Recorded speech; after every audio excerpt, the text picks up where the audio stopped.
Witkofi është njeri që vërtet nuk ka përvojë diplomatike, por është negociator i suksesshëm. Edhe Trumpi është negociator shumë i suksesshëm, pavarësisht përvojë e Trumpit. Me tokat e tjerëve, pra thotë ai paqe që ka bërë Trumpi si 4 vite president dhe 4 muaj prapë si president. Trumpi është i vetmi president që s'lajoi as i luftë dhe kjo është merita e tij. Nuk e lejon presidenti. Trumpi është një nga nxitësit e kësaj lufte më. Trumpi është i pari që furnizoi Ukrainën me Javelin dhe është i pari dhe i vetmi presidenti i cili në 2020 urdhëroi fluturimin e B-52-ve për herë të parë hyn në Ukrainë dhe kanë fluturuar në kufirin me Krimen.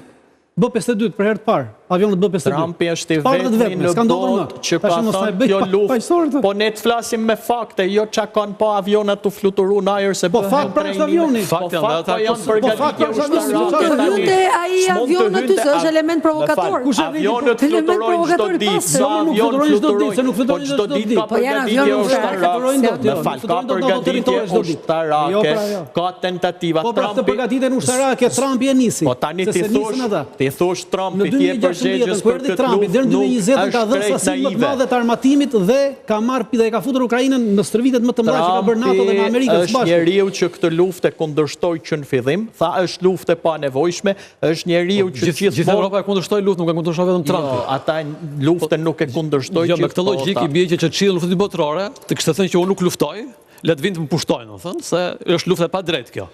Kjo është logjika e Trumpit. Sa e shkruan thotë që është lufta e Bidenit, nuk dëgjuan thotë, ka bërë Bideni këtë punë, ose ka bërë Obama këtë punë, por nuk është kjo logjike jo, logjika është fakti. Trumpi kur ishte president nuk nolli lufta dhe nuk pat as i luftë. I vetmi president që nuk nolli luftë dhe nuk pat luftë është Trumpi. Arriti me ul numrin e ushtarëve në Kore të Jugut, mira ushtar amerikan, se me mënyrën e tij të negociatave direkte, arriti dhe ul me presidentin komunist të Koreas Veriut.